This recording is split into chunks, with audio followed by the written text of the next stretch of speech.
the hatred, why?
All the hatred, violence, despair, and suffering in the world exists because something within us has not yet healed.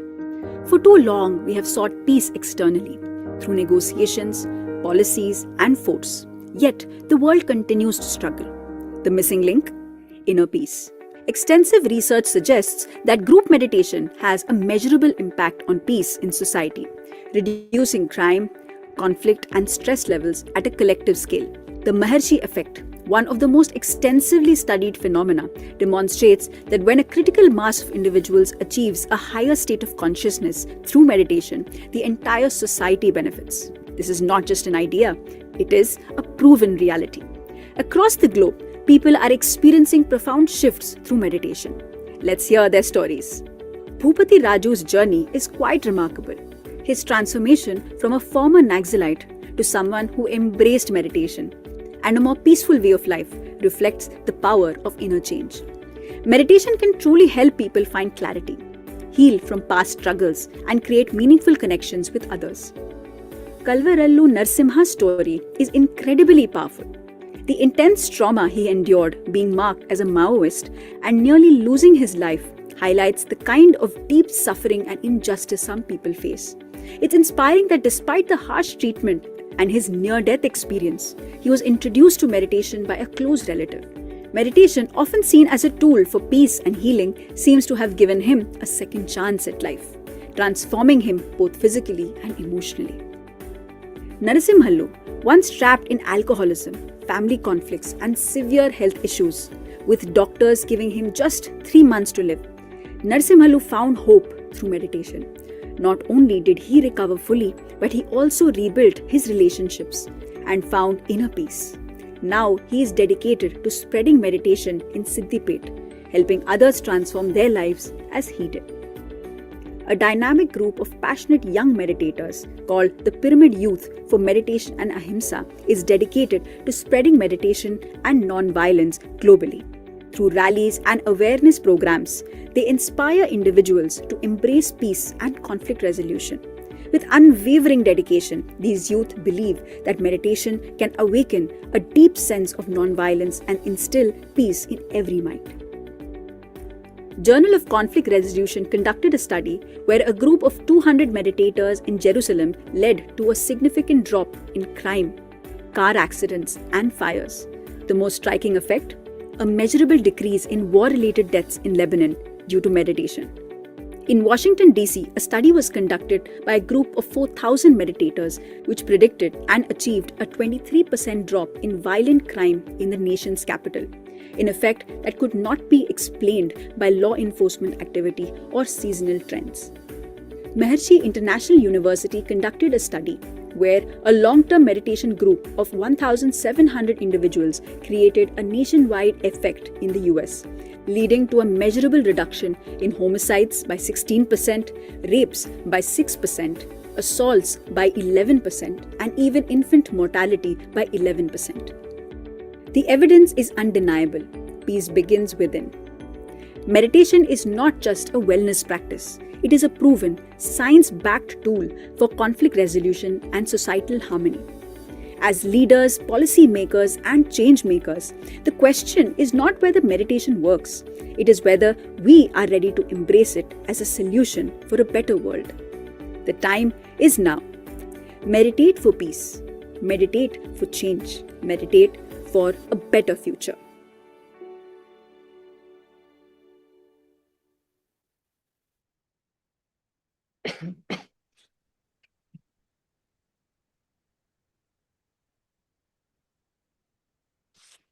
A very good morning, good afternoon, and great evening, dear friends and masters. Welcome to day 32 of this beautiful Sankalp journey.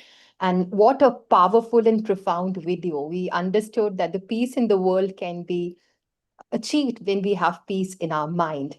And we are truly grateful to each one of you for being here in this journey here with us, for your presence. I now invite our beloved Chandra sir to take over. We welcome you, sir, and over to you.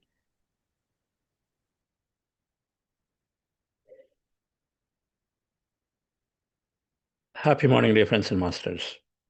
Wonderful afternoon, evening.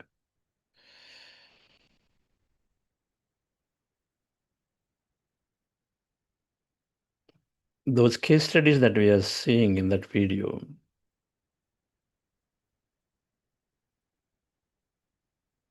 and then several thousands and thousands and thousands are happening every day through Patriji's efforts, through PSS movement. This is real stuff. It's not social service. This is awakening people. Something inside is shifting to them.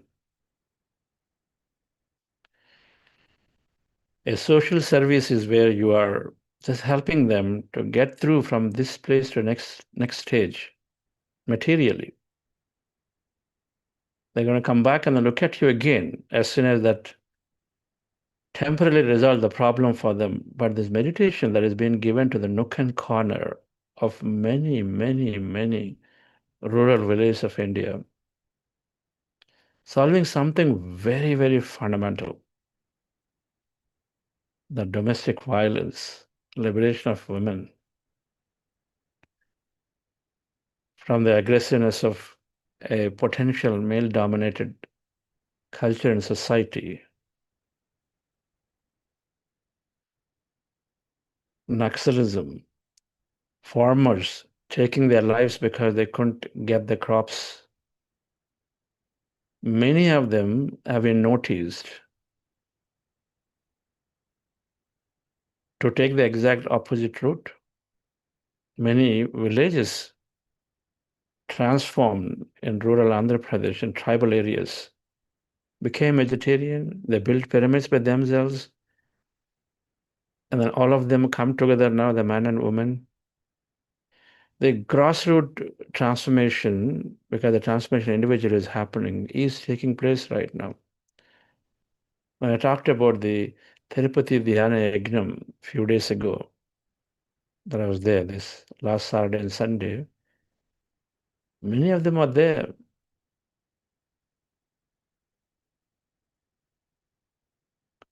Many such people are there.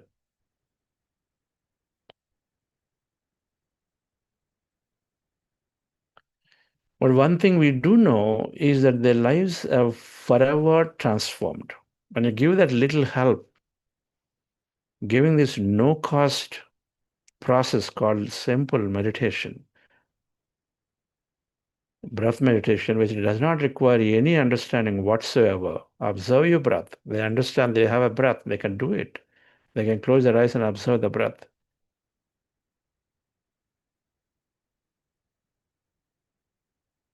And so it is going like a wildfire. It all will come down, it all will come up.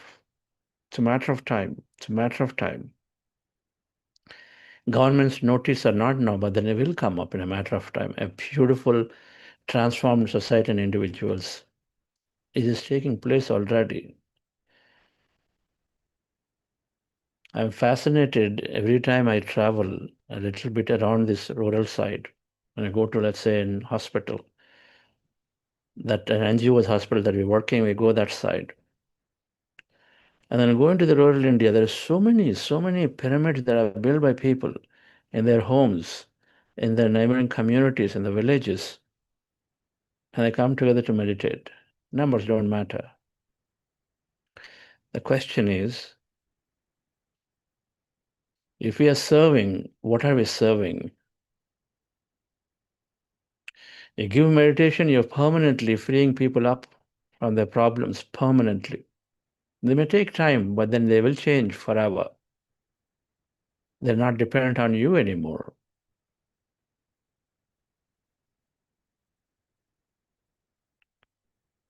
You give anything else, then they're going to come back to you.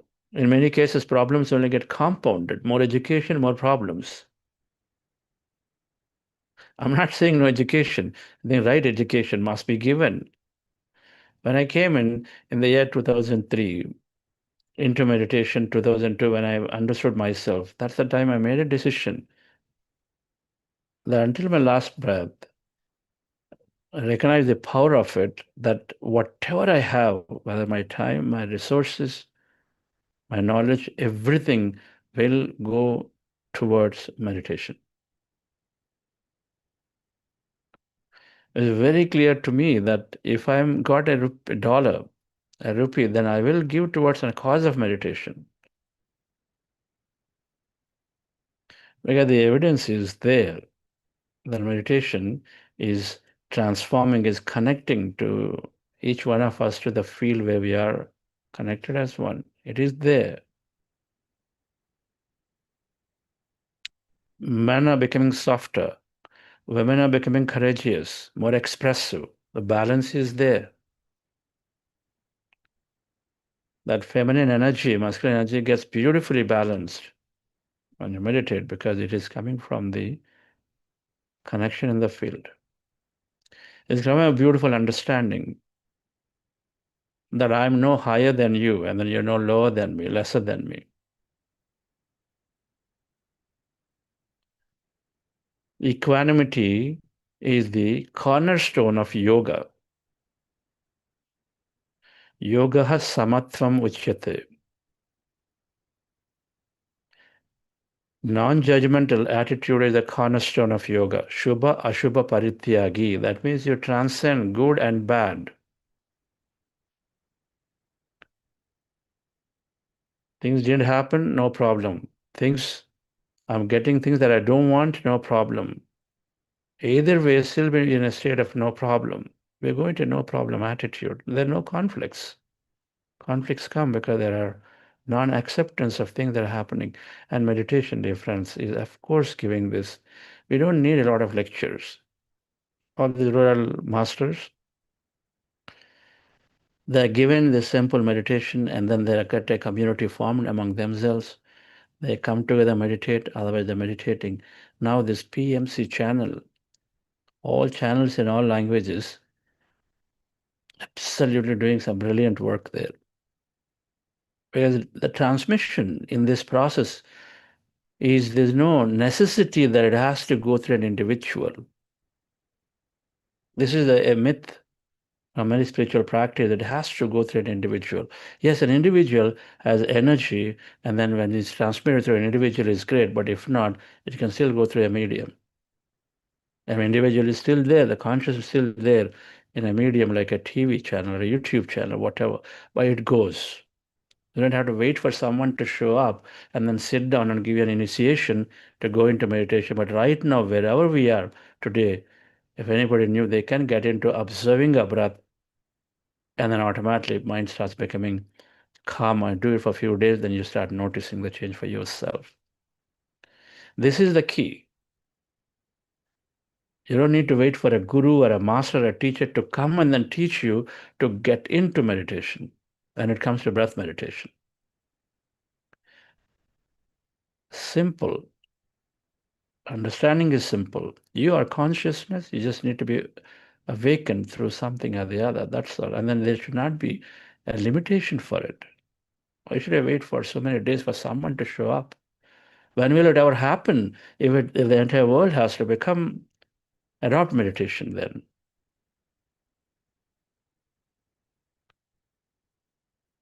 We have seen it through Buddha Seva channels.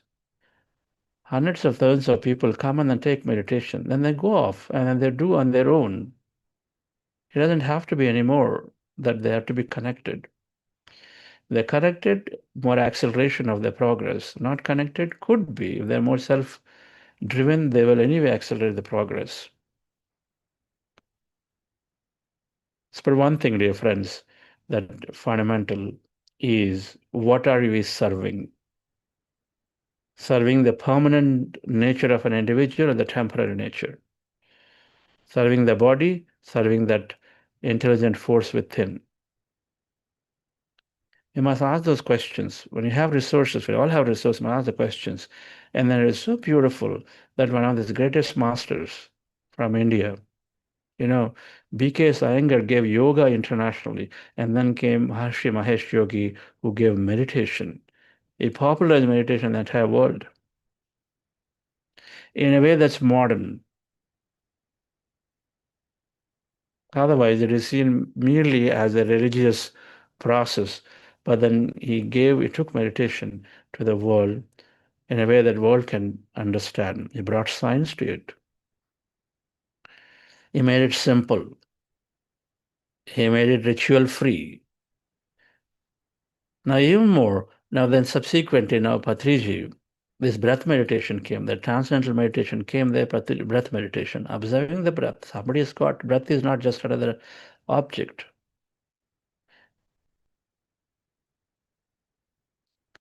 It is that intelligent force. So be with it, and it takes you in. It takes you in, takes you out. It's connecting the force between outer world and inner world. Breath. It is there with us every day, every moment. And so even more simpler, or whatever, more simple doesn't matter. People find themselves in this. And so then this meditation, our breath meditation, is captivating. It is there. The PMC channels, I know at this time, have about 5 million subscribers now. Just it is all in less than 8 years. That's one angle of all the work that is going on to spread this breath meditation. But there are thousands and thousands of volunteers who are there simply giving meditation. They put their life for it. And so I'm convinced that it's a matter of time that we will have a beautiful society. But we must question, what am I serving? Am I serving something that temporary? Am I serving the permanent? If I have $1, where am I putting it? Can I give it a meditation course to awaken one more individual? or I'll go and then give them one more material thing, which will last for another few months, 6 months, 8 months, 10 months, and then come back again and say, sir, so please give me again. This question has to be asked. Inquiry will come.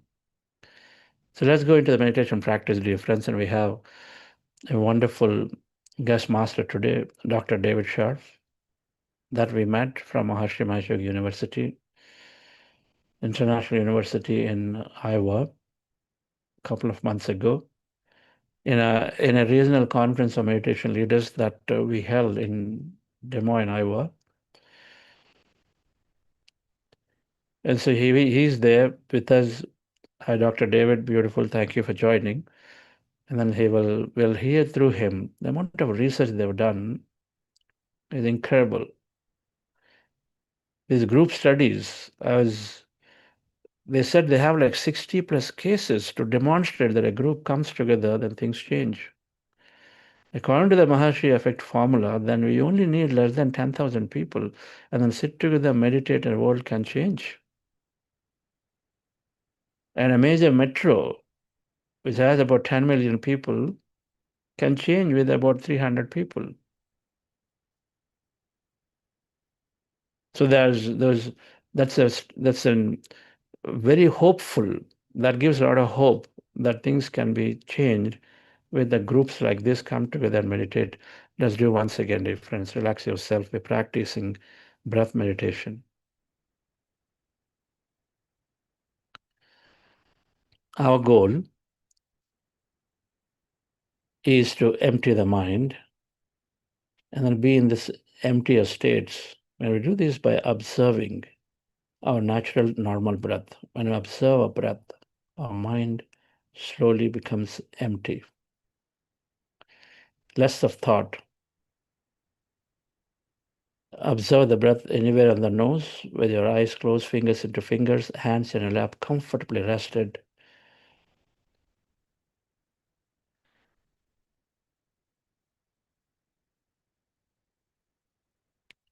When you observe your breath slowly, mind is becoming calmer, emptier, and be in that state. In case you have thought any time, come back to observing the breath again. This is breath mindfulness meditation. And before we do that, we practice for a few minutes the heart elevation process to elevate ourselves into a higher emotion. It drops us into an alpha state, so very conducive meditative states.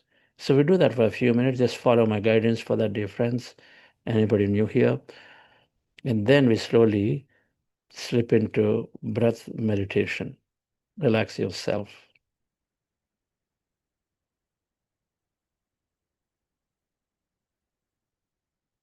With your eyes closed, dear friends, glasses removed, specs removed.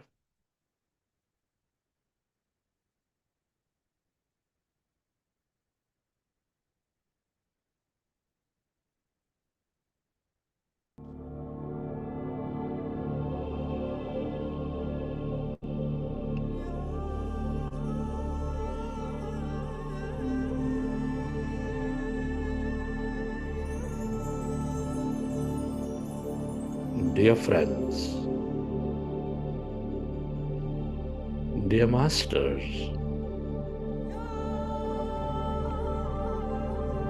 with your eyes closed, glasses removed, keep your hands on your chest area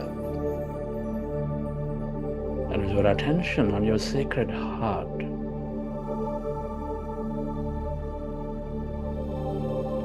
With a relaxing breath, connect with your heart center.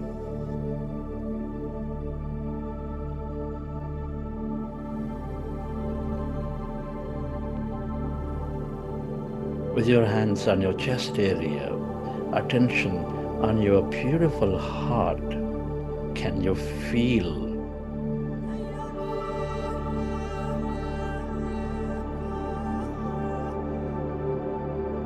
your loving heart? Can you hear the beat, the rhythm of your heart center? Feel.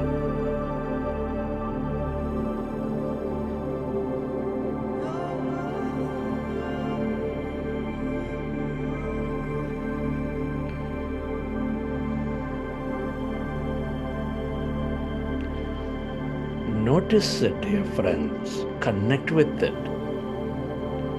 Your heart knows.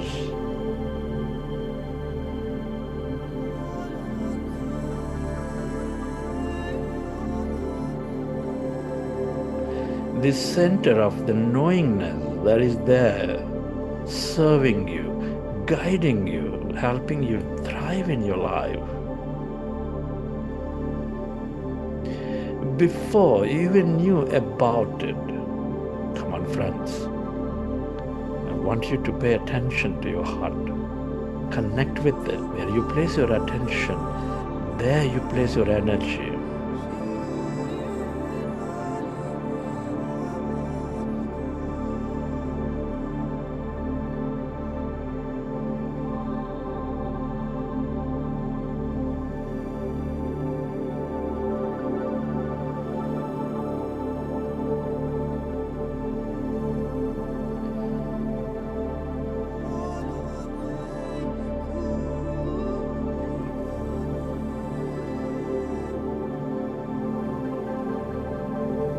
Your attention on this sacred heart, the center of all emotions, which is nurturing, expanding all lives with its higher vibrations.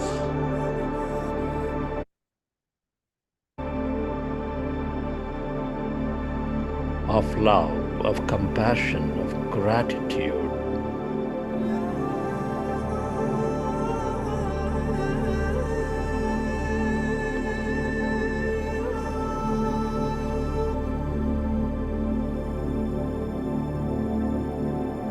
Bring up an emotion. Imagine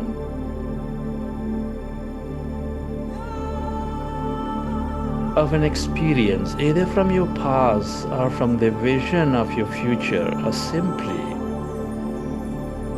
imagine of an experience that moves you into a higher emotion.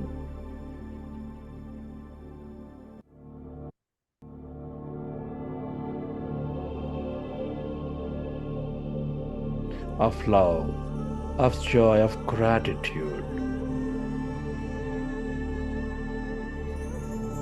Simply smelling flowers,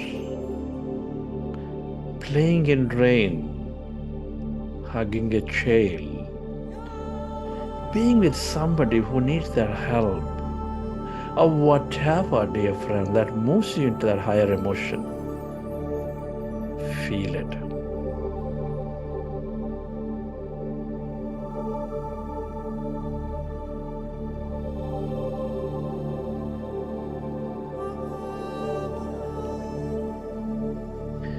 Relive that moment of love, of joy, and feel that emotion.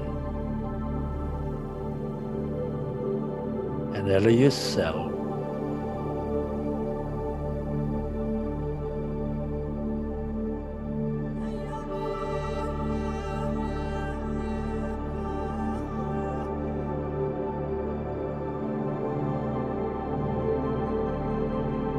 to become coherent. We are deeply interconnected with each other. Love, compassion, kindness, joy are all the ways to become one again, coherent in your body, in your mind, and with the field. Feel.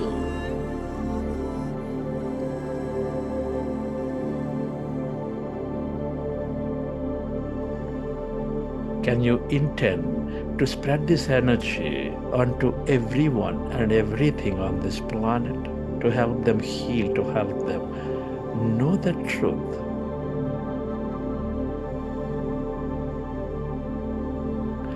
That meditation is the way to become one again, to become that infinite self again.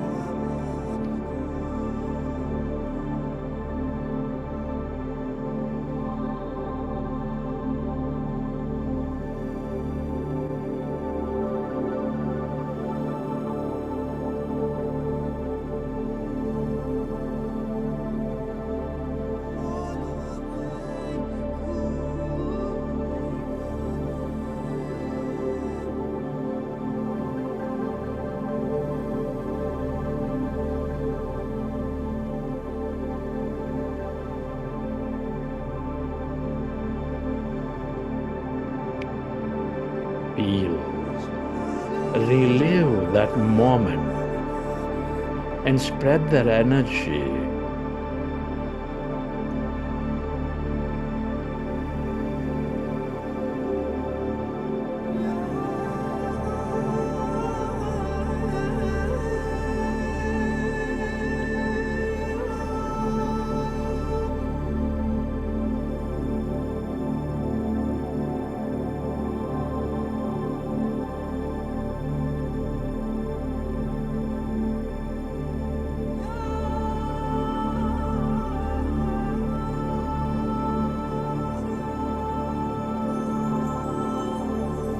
And slowly, let's go into breath mindfulness meditation.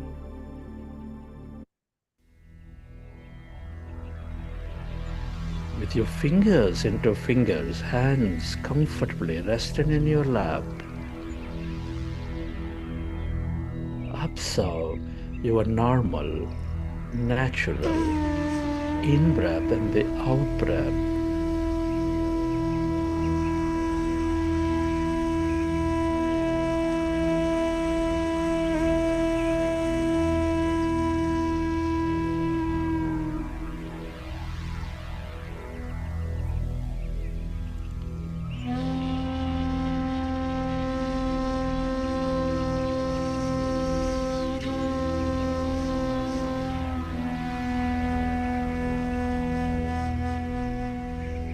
We are going into powerful group meditation, and you observe your breath. Your mind is becoming calmer, emptier.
When you observe your breath, your mind is becoming calmer, emptier,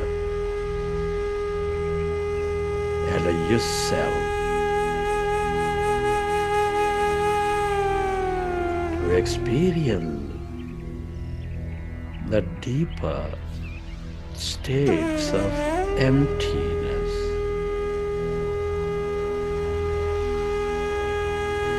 inside of you, all around you.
As our mind is becoming empty,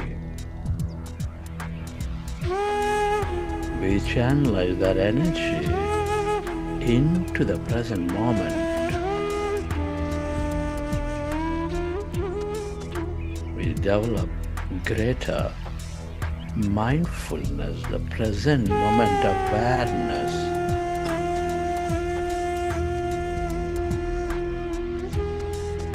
Our body functions at its natural best.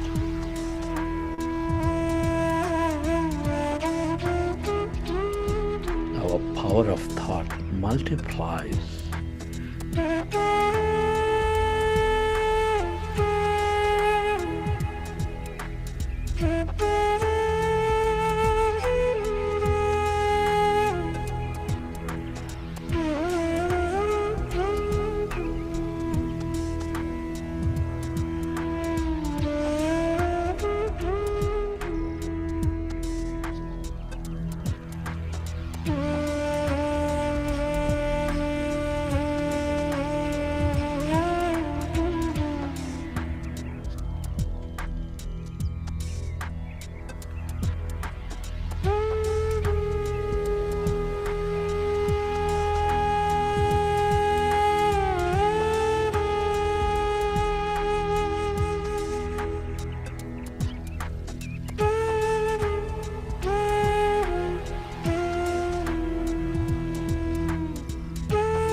Allow yourself to be in that emptiness, the field of no body, of nothing. That's energy, the quantum field of infinite possibilities.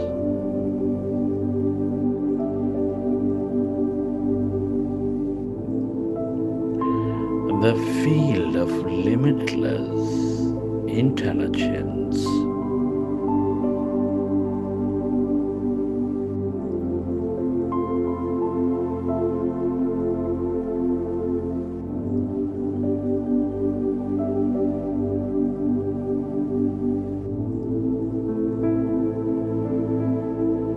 The longer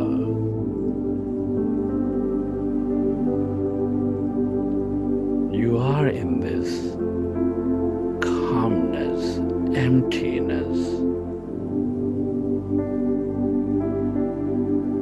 the more you tune in to this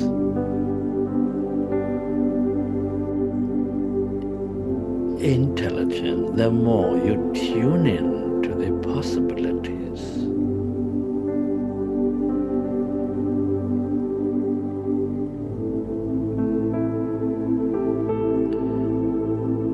The more you know about yourself and the more experiences, miraculous experiences you draw into your life.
aware of that emptiness, that blackness, the field of light, everyone and everything are connected in this field.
Friends, at this time, let's express gratitude. Gratitude to everything and everyone in your life. Gratitude to your parents, to your teachers, to your mentors, to your family, friends, colleagues, everybody.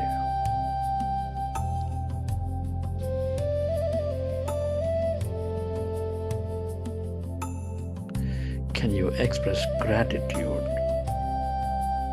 to this grand nature, the bird, the fish, and the animals?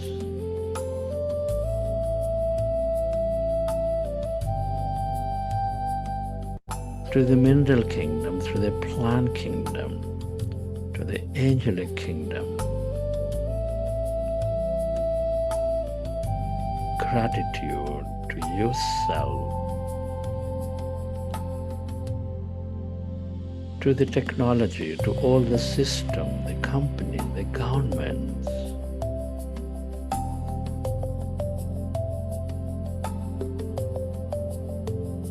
To this intelligent field, the universe,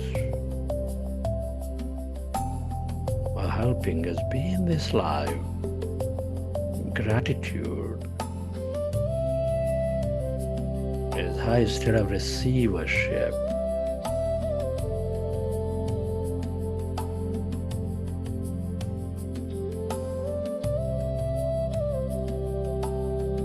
And whenever you're ready, recollecting your experiences from the session.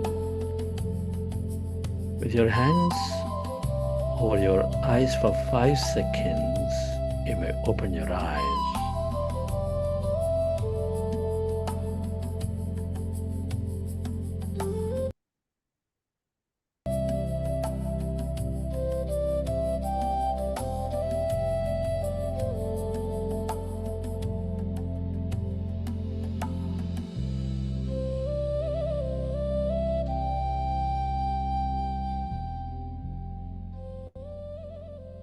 Okay, friends.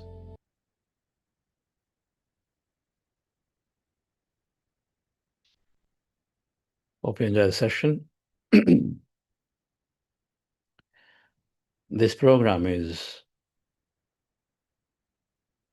a shorter meditation. It's only a shorter meditation, 35 minutes, maybe sometimes 40.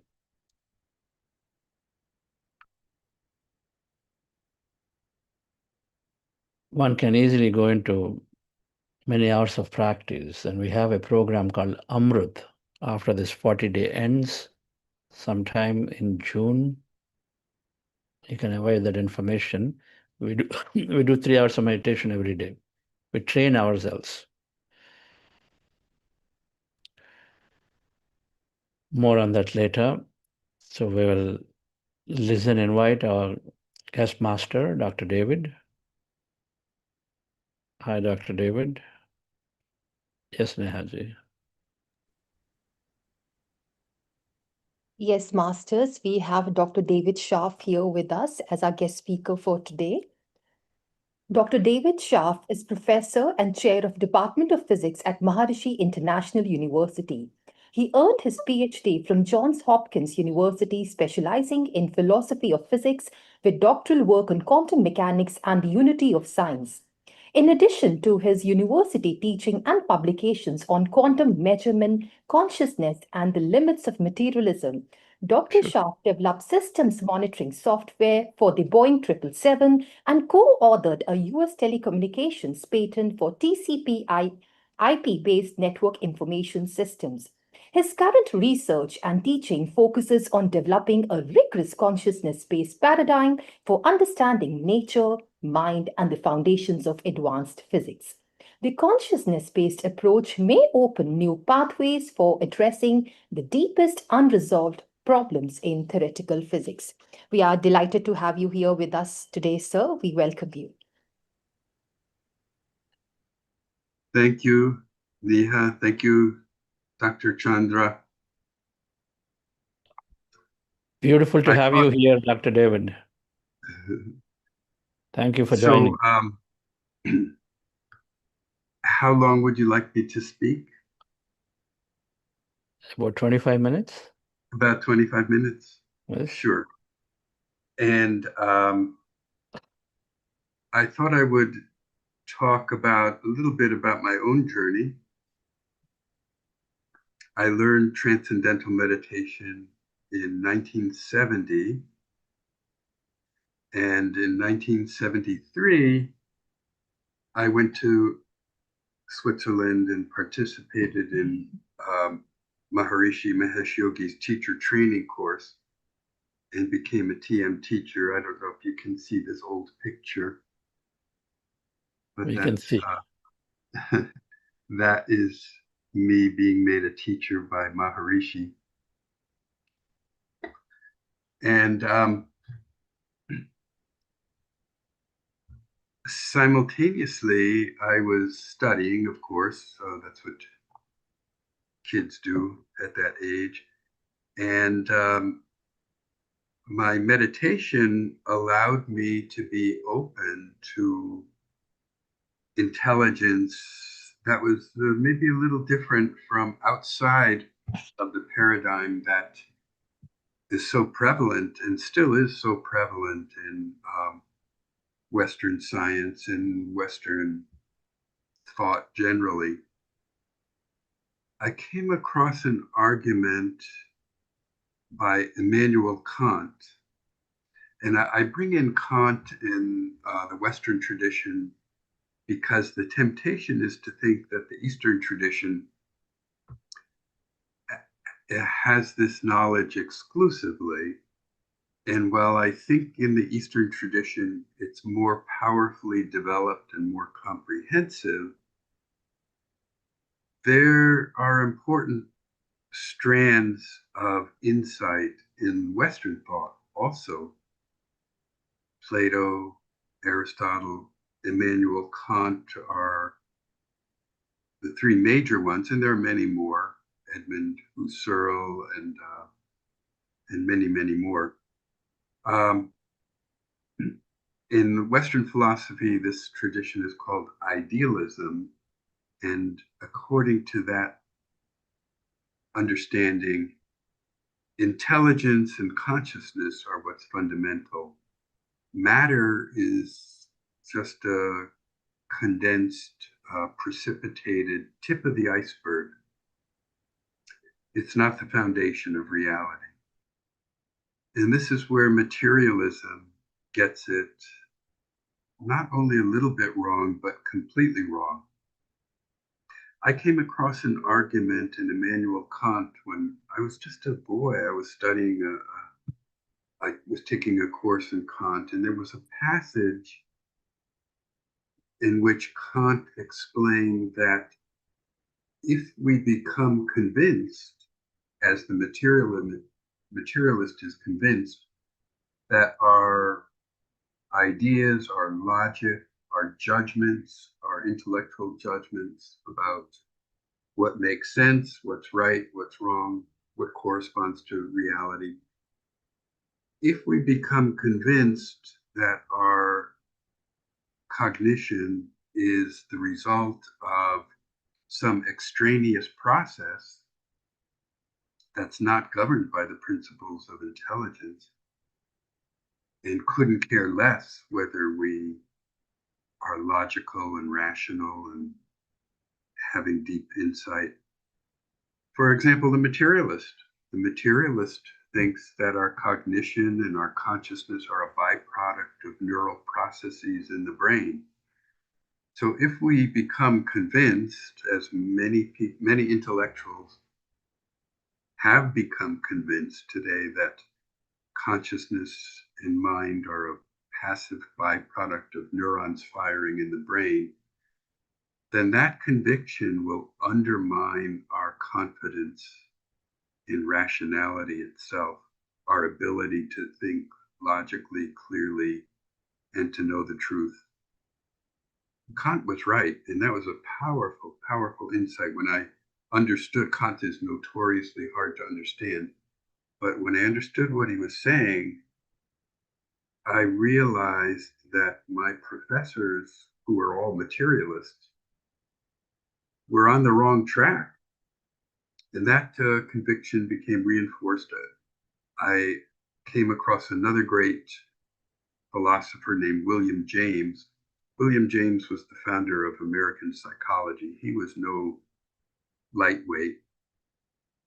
William James was writing in the end of the 1800s, early 1900s, in Darwinian natural selection. Charles Darwin had just published his Origin of the Species, and it was taking the intellectual world by storm that natural selection evolved biological species, that the need to protect ourselves from danger, the need to find food and propagate the species, that natural selection selected for fitness in these ways. But if consciousness and cognition are epiphenomena, if they're passive byproducts and they don't do anything of their own, of neurons firing in the brain, then Darwinian natural selection won't select for truth and deep insight, logical reasoning, rationality, clarity of thought. And then it becomes a mystery how any of our thoughts could be reliable at all. That undermines not only our confidence in our own rationality, it undermines science, which the materialist is so proud of. And I realized that science and spirituality are not in opposition the way the materialist would have you believe, but they are necessarily complementary.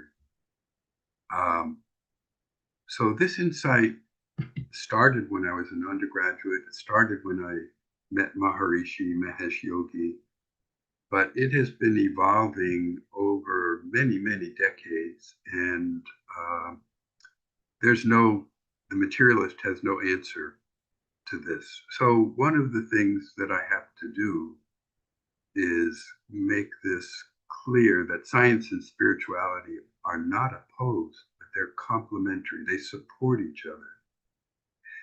And most of the great geniuses in modern science understood this. For example, the founder of modern quantum mechanics, his name is Werner Heisenberg, is reputed to have said that the first sip from the cup of natural science tends to make one an atheist. But when you get to the bottom of the glass, God is waiting. The more you go into fundamental science, especially advanced physics is the most fundamental science. As you go deeper and deeper, you realize that the materialist understanding of reality is deeply mistaken. Anomalies start cropping up all over the place that suggest that there is a holistic intelligence at work. And these are intelligence is the property, the fundamental property of the field. And localized objects, like you learned in undergraduate physics, one billiard ball bumps into another and it transfers its momentum and energy to the other object. That picture is a very surface level, minor level of even what physics understands today. And when you get into advanced, even classical mechanics, it's not Newtonian billiard ball mechanics. It's what's called the calculus of variation or Lagrangian mechanics, where nature wants to minimize a fundamental quantity called the action, and the action represents a balancing of different types of energy, kinetic energy and potential energy. And that balance seems to be something that nature is very important to nature. It's and the scientists who discovered this, Lagrange, who's a famous, important pioneer, they realized that intelligence was fundamental and that the physics even was pointing in that direction. In electromagnetic theory, Michael Faraday was a very spiritual man. He was actually the son of a blacksmith and he was self-educated. He was a very religious man. He was a member of a small Christian sect called the Sandemanians. It's kind of like the Quakers today. They believed in peace and brotherly love and mutual respect for all humankind and all life in general. And Faraday cognized that that electrical and magnetic phenomena were thought to be completely different and unrelated, that they were manifestations of an underlying unified field. And his electromagnetic field theory was the first step in the quest for a unified field, which is the goal of advanced physics today. And a protege of Faraday's, James Clerk Maxwell, put Faraday's ideas into equations, and they're called Maxwell's equations. All of electromagnetic theory is contained in Maxwell's equations. And you start to find anomalies cropping up that point beyond the mechanist, materialist understanding to a deeper functioning of the field. For example, this is one of dozens of examples I could give you in which we teach in our graduate courses at Maharishi International University. If you have an accelerating charge, it radiates off energy. What happens to that energy? It gets stored in the field in some abstract sense, which electromagnetic theory doesn't fully understand. And then because of the principle of Newton's third law, for every action, there's an equal and opposite reaction, the field restores that energy back to the moving charge. And here's one of the many anomalies. The moving charge feels this radiation reaction force before it starts to move in the first place. The field is a field of intelligence. It anticipates what that moving charge is going to do before it even does it. Now, in electromagnetism, this action of the field is somewhat imprecise, it's obscure.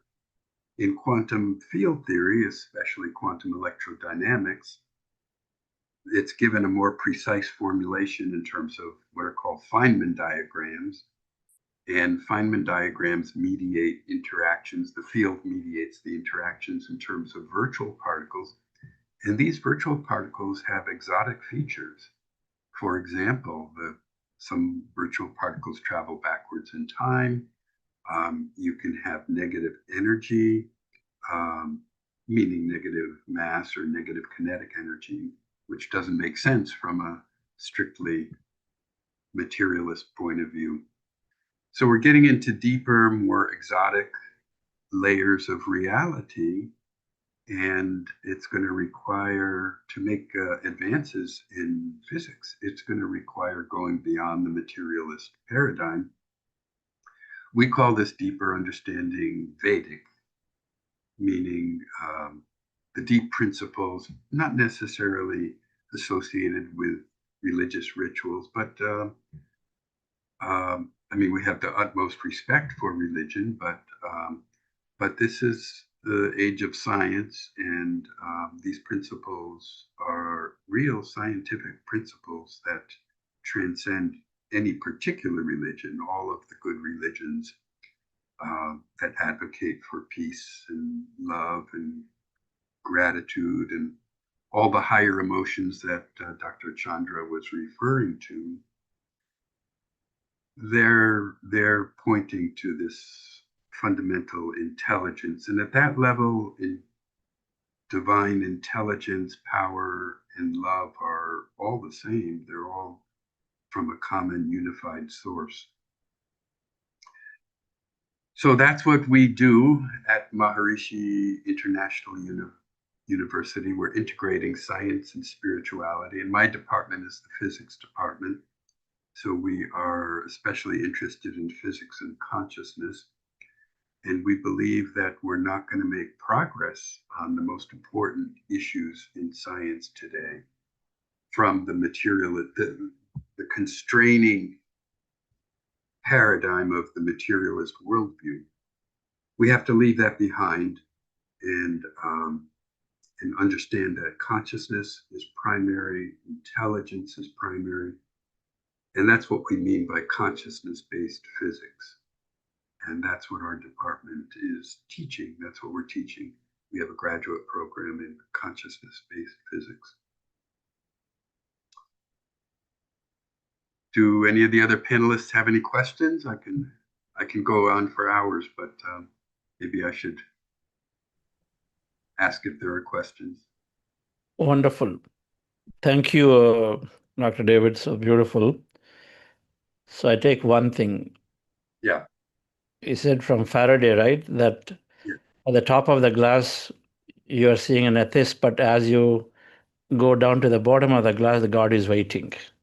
Yes, that was actually from Werner Heisenberg.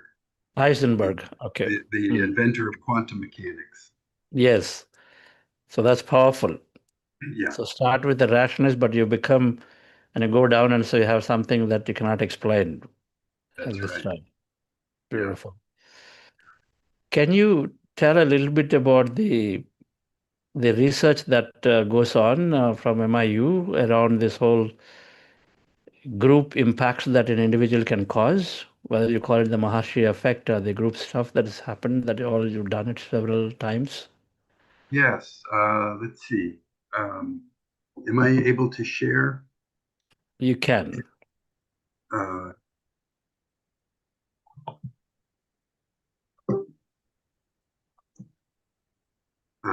let's see. Here.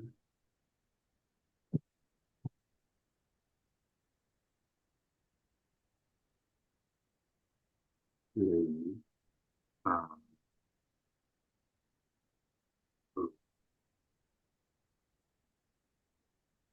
Can you see this chart? Yes, we can see. This is one of the studies Chandra was referring to. This was published in the Journal of Conflict Resolution, which is the leading journal on the resolution of wars and conflicts. It was done in the Middle East in the Lebanon War, and the blue line represents the group of transcendental meditators who assembled together in Jerusalem during the Lebanon War, and the green line is a composite index of quality of life, most notably fewer war deaths meant higher quality of life, but there were other things that were looked at, everything that we would think of as improving quality of life, reduced crime and hospital deaths and many other things.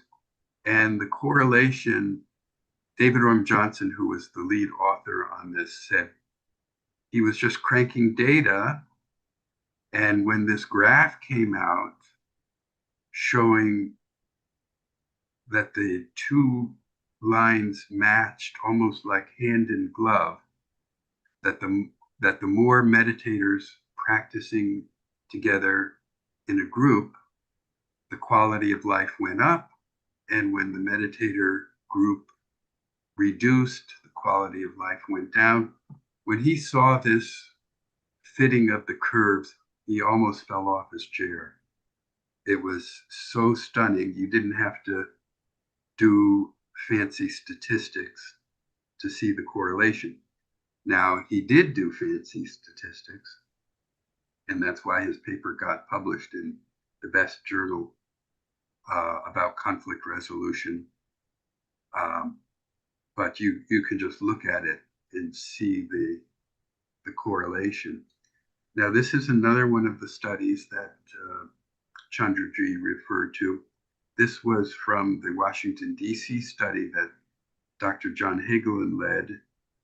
I was actually in that group in Washington, D.C. And again, the correlation is dramatic. This is the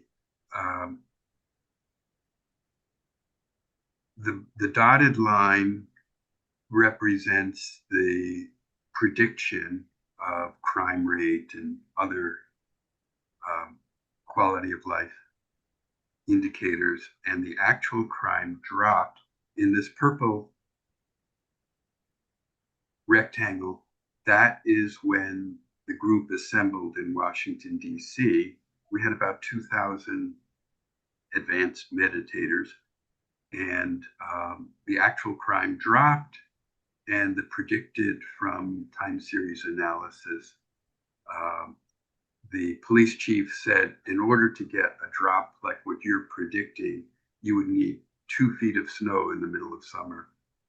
Of course, there was no snow, but there was this group of meditators that got together, and sure enough, crime rate dropped and stayed down, and then it went up after the group went home.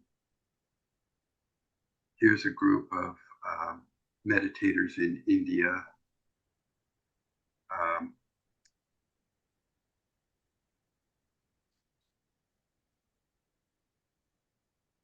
So I actually looked into some of the criticisms of, as Chandra mentioned, there were about 65 published studies on this Maharishi effect, that when a group of meditators gets together, the coherence that they generate is not just for their own personal life, but it radiates out into the collective consciousness of the wider society.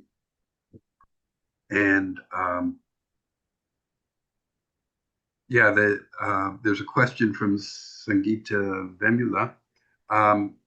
It's about the square root of 1% of the population is the rule of thumb formula. One of the tasks, the research tasks that we have at MIU, is to put this on a scientific foundation and to get the equations more precise, and also understand the physics mechanism. How does the individual coherence that we generate when we meditate, how can that be radiated out? Now, we think we know the general where to look. It has to do with what's called quantum entanglement. Erwin Schrödinger said that one of the great quantum physicists said that what distinguishes quantum physics from ordinary classical physics is entanglement. And that entanglement is a feature of coherence where you have multiple systems that have interacted and they remain entangled.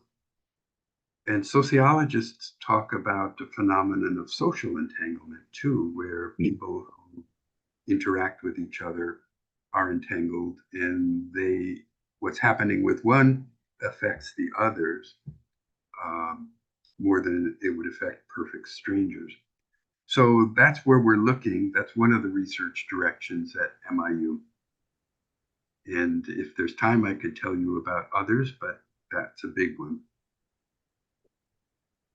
That's wonderful. Um, one of the questions is, how many meditators were there in that Washington, D.C. study or the Lebanon War study? I was curious. And the Washington, D.C. study was about 2,000. I don't remember how many were in the Lebanon study. Probably less than that. The graph showed like 230, 40. Is that the number on the right side? That sounds about right. That sounds about right. That would be enough for that small area. Yeah. Right. Okay. Wonderful. Are you commissioning any studies? Because see, right now there is a program in Tirupati, the major temple town. Okay. In here, very close to Bangalore, there's a program that's occurring. About 3,000-4,000 people are attending any given time. On the meditate, there are about 3,000 people are meditating together. So all these mega meditations there are multiple scheduled. There's one in Rishikesh in October, about 6,000 people we expect to be there. One in December, about 30,000 people we expect to be there. Can we do something with them? Can we move them to a collective intention? They're already doing that. Is there some effort that we can do? Yeah. I was delighted to participate in these Buddha CEO events because I think there's a synergy between our groups, and we should explore it. Yeah. Wonderful. Yes, there's Patrice's beautiful efforts that there are so many groups like Buddha CEO in the PSS movement coming together, doing these individual programs. Many groups do in mass scale, large scale programs they do. And yes, we'll write to you. Thank you, Dr. Dave. We'll write to you to see how those efforts can be again taken to move them towards a common collective intention. We call them yagnas, dhyana, meditation yagna, dhyana yagna. That's what Patrice called them. And you perform something together for greater good, but now you do it through meditation, through great intention, right? So, yes, dear friends, if anyone has any questions, please do ask, raise your hand. I think we have somebody. Bakubal. Yeah, madam.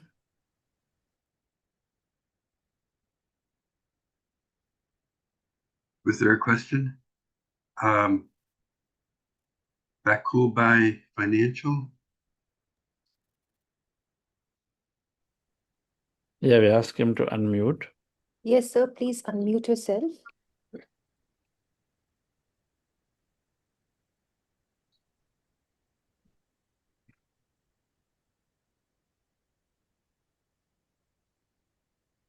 So we are trying to unmute. It's not happening. Okay. Okay, here's a question. How does meditation affect the thinking of people who are not meditating? I won't go through this science. It might be a little too much for a short time, but I'll just show you the screen here. So if there were time, I would talk about, this has to do with entanglement. And everybody knows this is called the delayed choice quantum eraser effect. And it involves entanglement. Everybody's heard about entanglement across space, but entanglement is across time also. And I think many people just naturally have some intuitive precognitive abilities. They get a feeling about what's going to happen, and it proves right. And how could they know? And it's a striking coincidence, and they say, wow, that's very interesting.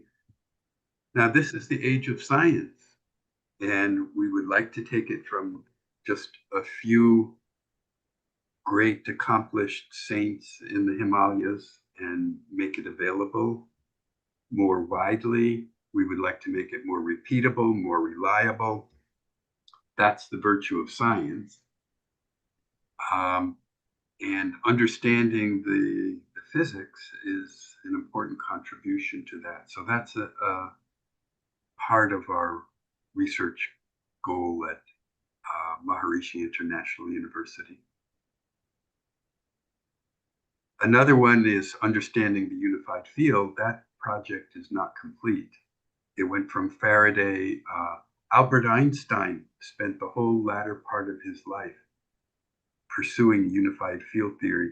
In fact, there's a famous photo of him on his deathbed just a few minutes before he died, and he had a pad and pencil in his paper, and he was working on those equations in his last moments.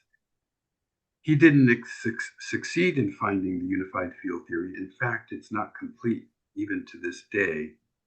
And that's the holy grail of theoretical physics.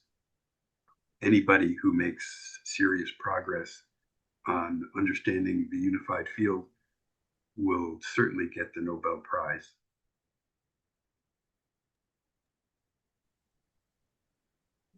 So there is one more question. Yeah. I think they want you to explain the entanglement slide once again. Well, it would be a little bit of a lecture. Maybe we'll have a special lecture. I can go through it. It'd take about half an hour to explain it properly. Sure, sir. Wonderful.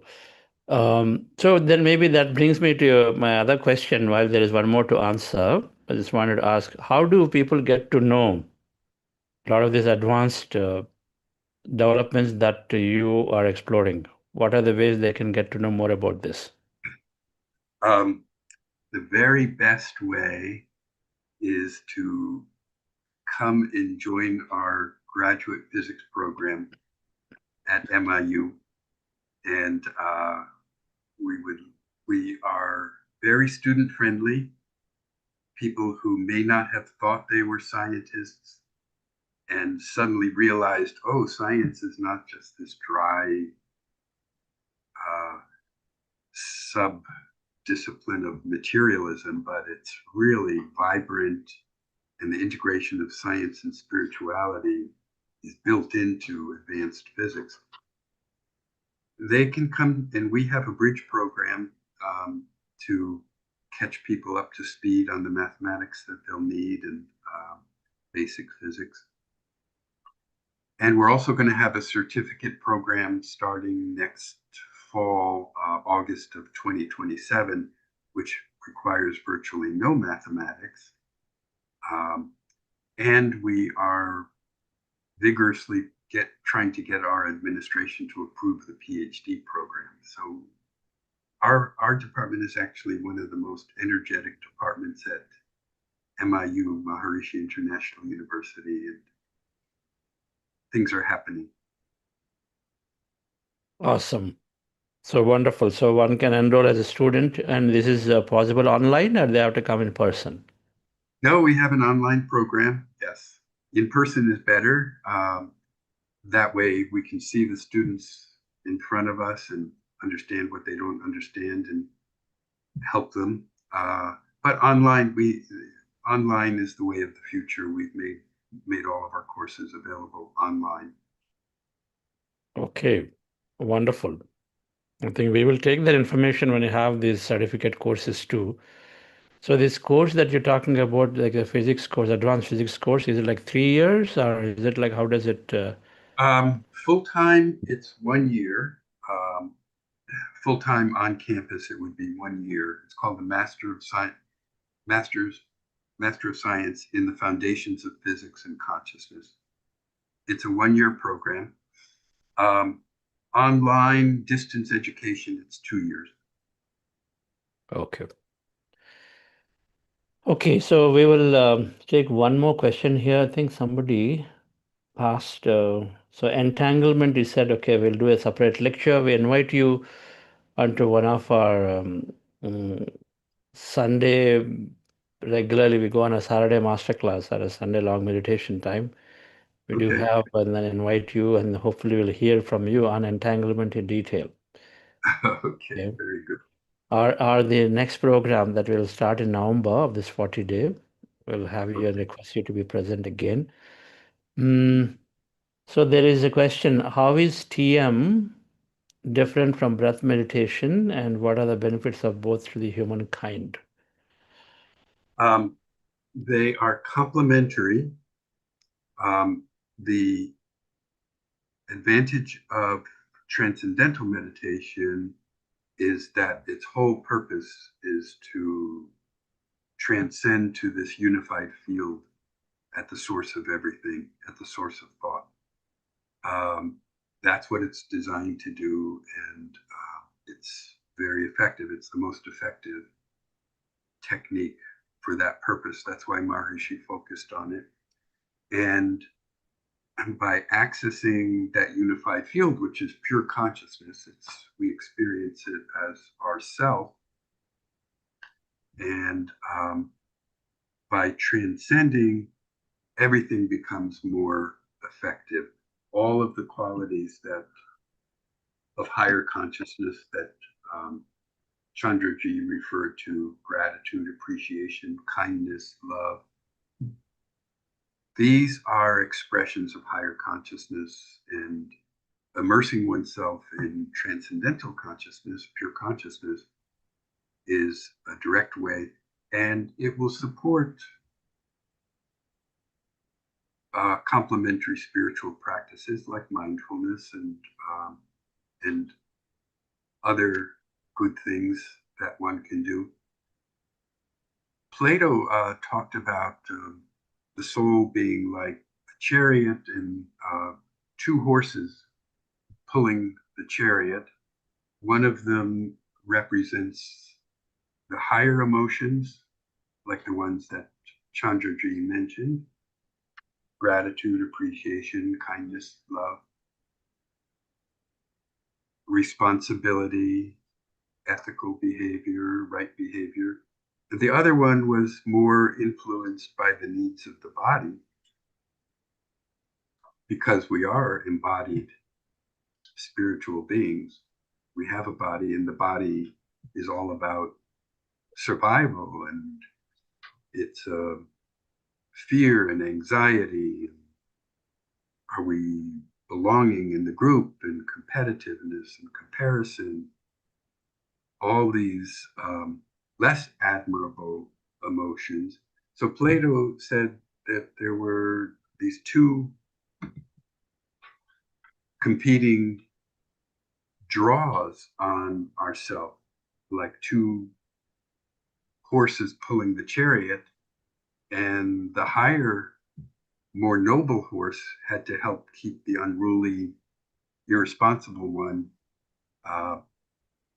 get him back in pulling the chariot in a proper way. So we have this competition between two aspects of our soul. One aspect is universal and isn't dependent on the body, and the other is very much about survival of the body and fear and anxiety and competitiveness, and competition, and are we good enough, and are we better than somebody else, and all these more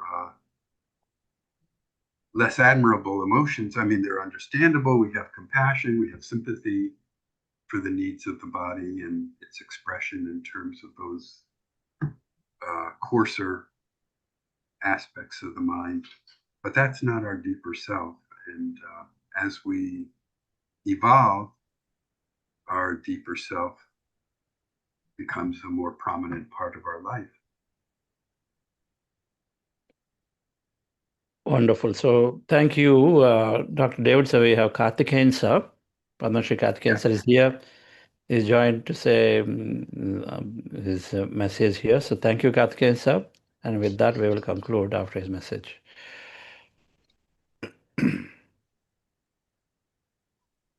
Hello, Dr. David. Hello, Karthikeyan. Nice to see you. Nice to hear you again. Yes, nice to see you also. What a wonderful contribution made by MIU. And remember visiting your beautiful campus. And, it was wonderful to have you here, yes. And you know, the world needs the Maharishis' impact more and more today than even before, because you know what's happening around the world. Yes. And we are excited to visit you, your place, and listen to you again. Wonderful. And thank you very much.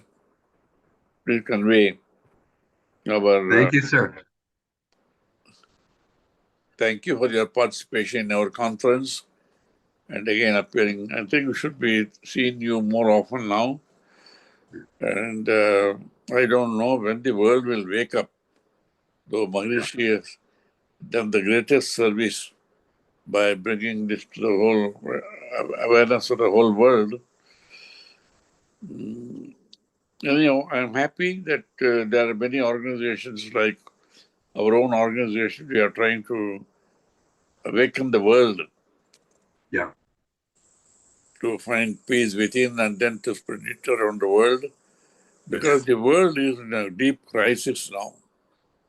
Yes. Yeah, never before. So, absolutely.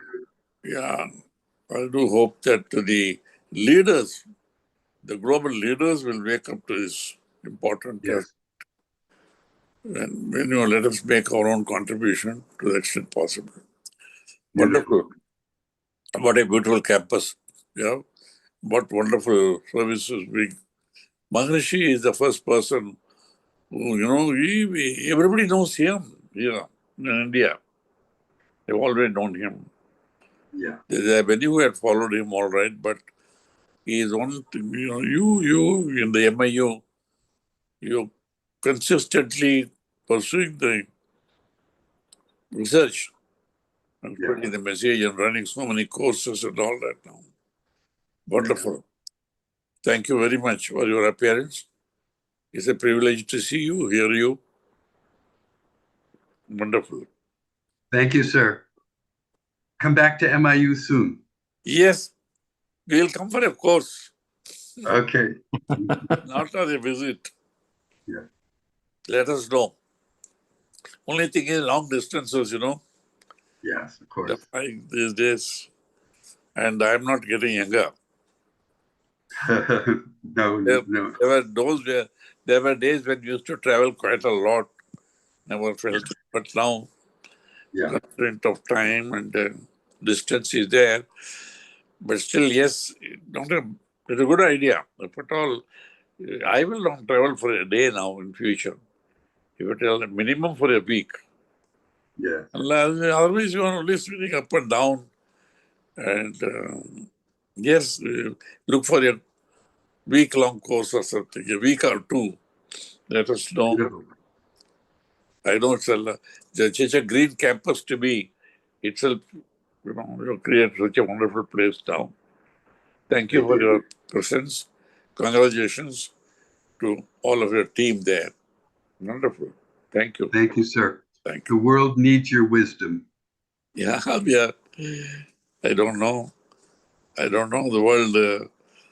Well, I think we all have to work very hard now. Harder Yeah. than before. Yeah. Yeah. Thank you. Thank you, Karthikeyan sir. Beautiful.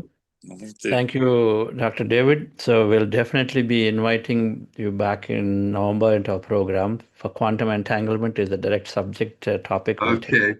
I look forward. And yes, I'm sure people have heard about it. And I also take from what Karthikeyan sir said. Maybe we'll work with you to see if there is a week or 2 week long program that we'd like, and a group of us come there and then learn all the advancements of our relation between science and spirituality through you. Okay. Wonderful. We can plan something like that too. I'm sure many students around the world, and particularly United States, will want to come and then participate in it.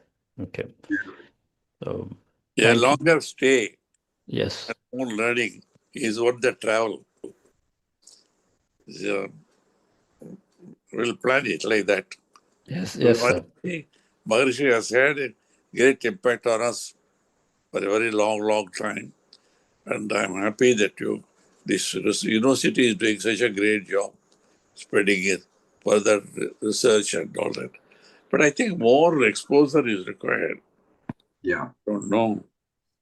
I don't know how to reach the world. I think you must involve more organizations sharing Yeah. your wisdom and findings, because badly required today. You know what's happening Yeah. in the world, individuals, society, and the world as a whole.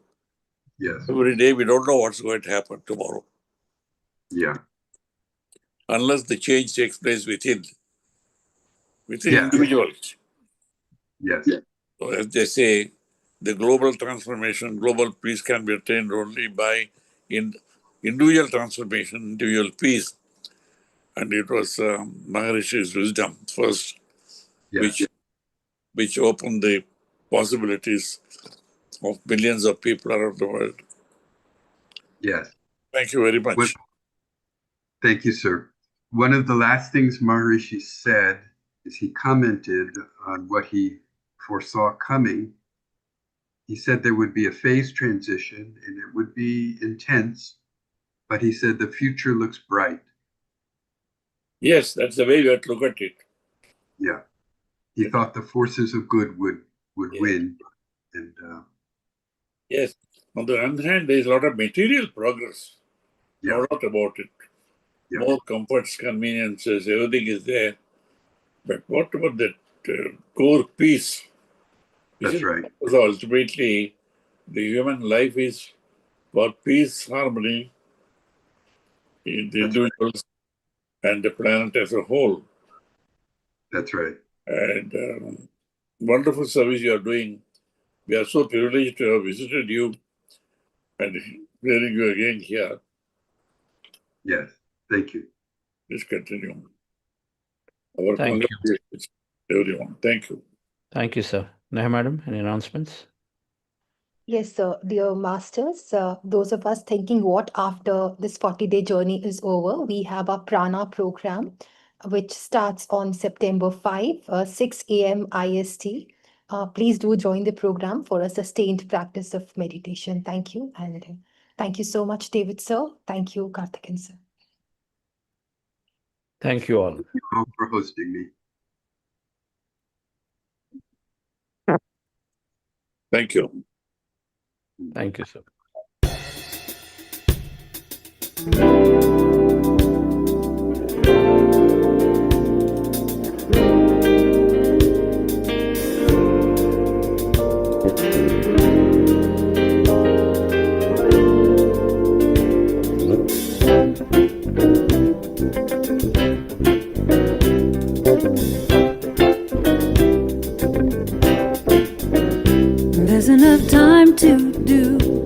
that I want to do. There's enough time to be and do it all. Whenever I look inside, that's when I realize there's enough time, there's enough time, there's enough time. More than enough. There's enough time to do all that I want to do. There's enough time to be and do it all. Whenever I look inside, that's when I realize there's enough time, there's enough time, there's enough